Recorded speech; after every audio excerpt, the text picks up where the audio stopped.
आजची घटना कोथाकोटा मंडलातील अज्जाकोलू गावातील सुधाकर रेड्डी यांची आहे. सुधाकर यांचं जीवन सुरळीत चाललं होतं. तो एका कंपनीत मॅनेजर म्हणून काम करत होता. त्याचं जीवन पद्धतशीरपणे चालू होतं. सुधाकर वेल सेटल होता.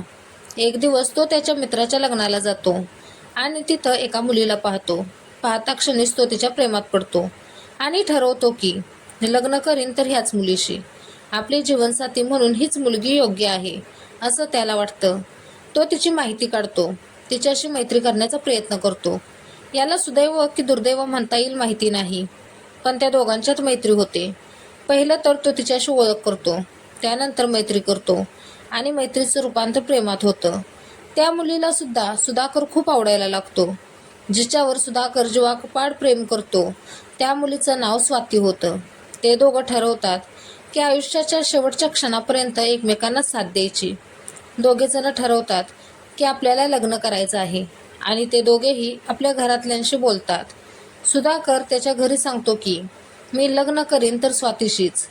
मुलाच्या हट्टापुढे घरचे लग्नासाठी तयार होतात. स्वाती नर्स होती आणि सुधाकर कंपनीत मॅनेजर, त्यामुळे दोघंही वेल सेटल होते. लग्न करायला काहीच हरकत नव्हती. 2014 साली दोघांचं लग्न झालं. दोघंही खूप आनंदी होते, कारण त्यांना मनासारखा जोडीदार मिळाला होता. ज्याच्या प्रेमात ते पडले होते त्याच्याशीच किंवा तिच्याशीच त्यांचं लग्न झालं होतं. दोघंही कामानिमित्त आपलं गाव सोडून बाहेरगावी राहू लागतात, कारण त्यांचं काम दुसऱ्या शहरात होतं. त्या शहरात ते 1 BHK फ्लॅट घेतात. दोघांचा पगार येत असल्याने घरात कशाचीच उणीव नव्हती. जे हवं ते घेऊ शकत होते. थोडेफार पैसे आपल्या घरी म्हणजे गावाकडे पाठवत होते.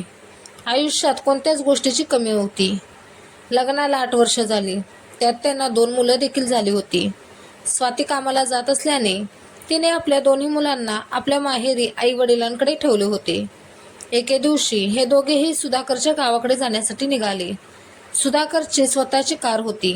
दोघांनाही सुट्ट्या होत्या, त्यामुळे ते कार काढतात आणि आपल्या गावाकडे जाण्यास निघतात. वाटेत त्यांच्या कारवर अचानक हल्ला होतो आणि ते लुटारू चोर असल्याचे भासवतात. या चोरांनी सुधाकर जवळ असलेले दागदागिने, पैसे सर्व लुटले. स्वातीच्या अंगावरील सर्व दागिने काढून घेतले. त्या चोरांनी स्वातीसोबत थोडी छेडछाड केली. चोरांनी दोघांनाही थोडं थोडं मारलं आणि जाता जाता चोरांनी सुधाकरच्या चेहऱ्यावर ॲसिड फेकलं. सुधाकरचा चेहरा 30% भाजला होता. त्याचा चेहरा ओळखू येत नव्हता. सुधाकर ओरडायला सुरुवात करतो. त्याला वेदना असह्य होतात.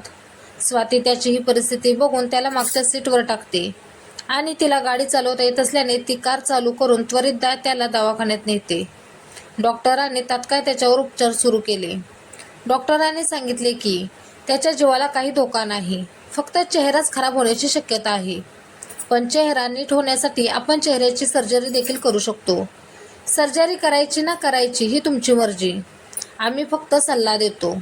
स्वाती डॉक्टरांना सांगते की डॉक्टर कितीही पैसे लागू द्यात, मी घालीन, पण माझ्या नवऱ्याला आहे त्या परिस्थितीतून बाहेर काढा.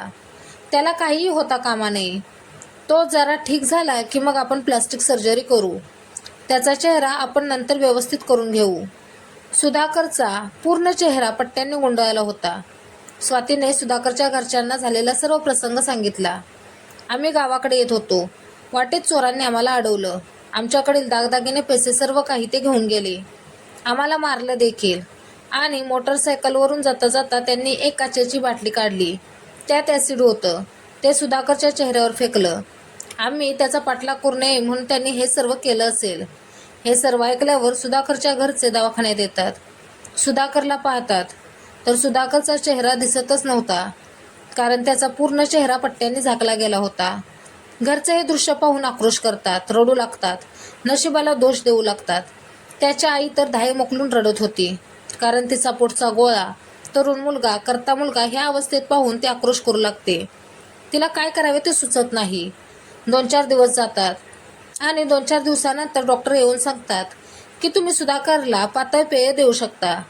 त्याचा चेहरा भाजला असल्याकारणाने त्याला पदार्थ चावून खाता येणार नाहीत. 8 दिवसानंतर सुधाकरची आई सुधाकरसाठी मटणाचं सूप बनवून आणते. सुधाकरला मटणाचं सूप खूप आवडत असतं, पण तो ते पित नाही. सुधाकरचा भाऊ ही गोष्ट नोटीस करतो आणि विचारात पडतो की दादाला सूप तर मोठ्या प्रमाणात आवडत होतं. मग तो यावेळेस ते खात का नाही? सुधाकरचा लहान भाऊ त्याच्या बारीक बारीक गोष्टींवर लक्ष ठेवू लागतो. जसं की सुधाकर बाथरूमला चालला की त्याची चालण्याची पद्धत, तो ज्या पाहुण्यांशी पहिलं हसतं खेळत बोलायचा, ते पाहुणे आल्यानंतर त्यांच्याशी बोलायला कंटाळा करणे. पहिल्यांदाच त्यांना बघतोय असं सुधाकरकडे बघून वाटत होतं. पाहुणे आले की मला झोप येते असे सुधाकर म्हणायचा. थोडक्यात काय तर झोपेचं नाटक करायचा. पाहुणे किंवा घरचे जेव्हा विचारायचे की तुमच्यासोबत काय झालं, तर तेव्हा तो सेम तीच गोष्ट परत परत सांगायचा जी स्वातीने सांगितली होती. सुधाकरच्या लहान भावाला संशय येऊ लागतो आणि सुधाकरच्या लहान भावाला जो संशय आलेला होता तो खरा देखील ठरतो. त्याने सुधाकरच्या लहान लहान गोष्टींवर, म्हणजेच तो झोपतो कसा, उठतो कसा, चालतो कसा, बोलतो कसा, आवडीचे पदार्थ देखील तो खात नाही, या सगळ्या गोष्टींवर बारीक नजर ठेवून असतो. आणि एक दिवस तो पोलीस स्टेशनमध्ये जातो. तिथं जाऊन सर्व प्रकार पोलिसांना सांगतो. म्हणजेच त्याला जो संशय होता तो पोलिसांसमोर मांडतो. पोलिसांना देखील आश्चर्य वाटतं. ते म्हणतात, तुमच्या भावासोबत हा प्रसंग होऊन बरेच दिवस झाले आणि तुम्ही आत्ता सांगताय की मला असा संशय येतो आहे म्हणून. कमाल आहे. पुढे जाऊन पोलीस त्याला म्हणतात, अरे त्याचा चेहरा पूर्ण भाजलाय, त्यामुळे त्याच्यात काही बदल झाले असतील. त्याने अजून या धक्क्यातून स्वतःला सावरलं नसेल. अचानक झालेल्या या हल्ल्याने तो देखील हादरला असेल. तेव्हा लहान भाऊ म्हणतो, ठीक आहे सर, मी मान्य करतो की तोंडावर पदार्थ टाकल्याने तो घाबरला असेल, त्यामुळे त्याचं वागणं बदललं असेल. त्याच्या डोक्याला तर मार लागलेला नाही. पुढे पोलीस म्हणतात, अरे पण त्याचं शरीर तुझ्या भावाच्या शरीरासारखंच तर आहे ना. त्याचं बॉडी स्ट्रक्चर बघून तुला काही संशय आला आहे का? तेव्हा तो लहान भाऊ म्हणतो, नाही, माझ्या भावाच्या शरीराशी त्याचं शरीर मिळतं जुळतं आहे. तशीच अंगकाठी, केसी तसेच, फक्त चेहरा भाजल्याने काही समजत नाही आणि वागणुकीत बदल झाल्याने मला संशय येत आहे. तर तुम्ही एकदा या प्रकरणाची सखोल चौकशी करा. तो असा वागतो आहे की अनोळखी माणसांसोबत राहत असल्यासारखं, जसं आपण एखाद्याकडे पहिल्यांदाच गेल्यावरती आपल्याला काही सुचत नाही त्याप्रमाणेच. पोलीस म्हणतात, अरे तुम्ही इतके दिवस झाले तरी तक्रार केलेली नाही. आता आरोपींना कसं शोधणार? ते तर पळून गेले असतील. शिवाय ते ज्या मोटरसायकलवरून गेले त्यांचा नंबर देखील नाही. हे ऐकून सुधाकरच्या लहान भावाला आश्चर्य वाटतं. कारण जेव्हा त्याने त्याच्या वहिनीला, म्हणजे सुधाकरच्या बायकोला विचारलं होतं की पोलिसात तक्रार नोंदवली का, त्यावेळेस तिने सांगितलं होतं की हो, मी पोलीस तक्रार केली आहे, FIR दाखल केली आहे आणि पोलीस आरोपींचा शोध घेत आहेत. त्यावेळेस त्या लहान भावाचा संशय अधिकच बळावतो.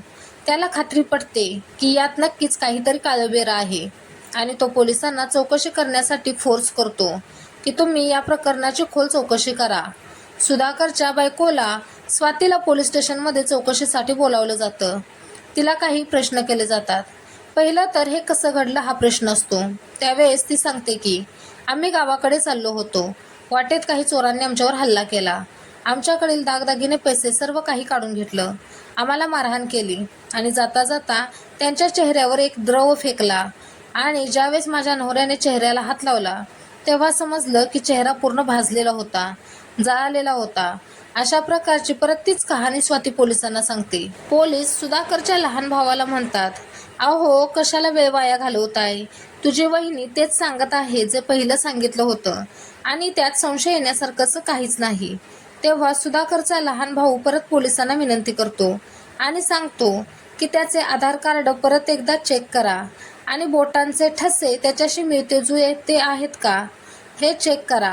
असे म्हटल्यानंतर पोलीस आधार कार्डवरचे बोटांचे ठसे सुधाकरच्या बोटांच्या ठशाशी जुळतात का हे पाहतात. पण तसं होत नाही.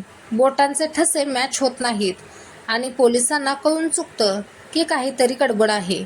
मग पोलीस स्वातीला चौकशीसाठी घेतात आणि थोडंसं सक्तीनं तिला विचारतात. सक्तीनं विचारल्यामुळे ती घाबरते आणि सर्व बोलून टाकते. ती सांगते, सुधाकर ज्यावेळेस मला भेटला त्यावेळेस आमचे एकमेकांवर खूप प्रेम होते. आमच्या लग्नाला 8 वर्ष झाली, 2 मुलं झाली. एकदा माझं अंग खूप दुखत होतं, हातपाय दुखत होते. ट्रीटमेंट घेतली तरी देखील काही फरक पडला नाही. अंगदुखी वाढतच होती. मग डॉक्टरांनी आम्हाला सल्ला दिला की हिला मसाज थेरपीची गरज आहे. मसाज थेरपी दिल्यानंतर त्यांना बरं वाटू लागेल डॉक्टरांनी असं सांगितल्यानंतर सुधाकर आपल्या बायकोला राजेश या थेरपीवाल्याकडे घेऊन जातो. सुधाकर त्याच्या बायकोला घेऊन थेरपीसाठी जायचा आणि तेथून घेऊन यायचा. पण नंतर त्याला तिच्यासोबत जाणं अशक्य होऊ लागलं. त्याच्या कामाने त्याला तिथं टाईम देता येत नव्हतं. स्वातीला घेऊन जाणे, मसाज होईपर्यंत तिथं थांबणे आणि परत घेऊन येणे यात त्याचा खूप वेळ वाया जाऊ लागला. त्यामुळे सुधाकर स्वातीला एकटीला पाठवू लागला. स्वाती एकटी येऊ जाऊ लागली. काही दिवस गेले. त्यानंतर राजेश मसाज करण्यासाठी स्वातीच्या घरी येऊ लागला. त्या दोघांच्यात घनिष्ठ मैत्री निर्माण झाली. मैत्रीचं रूपांतर प्रेमात झालं. या प्रेमासाठी स्वाती काहीही करायला तयार होती. ती सुधाकरला घटस्फोट द्यायला देखील तयार झाली होती. पण सुधाकरला घटस्फोट देताना तिला घरच्यांना काही ना काहीतरी कारण सांगणं गरजेचं होतं, जे की तिच्याकडे नव्हतं. कारण सुधाकर खूप चांगला माणूस होता, मेहनती होता. तो स्वातीची जीवापलीकडे काळजी घेत होता. त्याने स्वातीला कधी शिवीगाळ केली नाही की कधी मारहाण केली नाही, कधी भांडणही केलं नाही.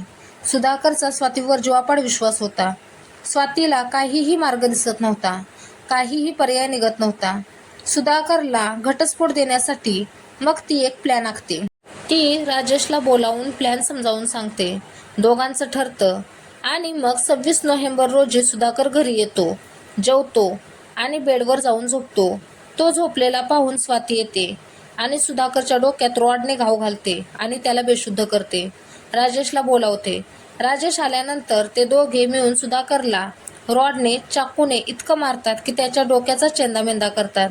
सुधाकरला झोपेतच ते संपवतात. त्याचा मृतदेह गाडीत घालतात आणि जंगलात घेऊन जातात. जंगलात नेऊन त्याच्या मृतदेहावर पेट्रोल टाकून त्याला जाळून टाकतात. पण त्याचा मृतदेह अर्धवट जळतो.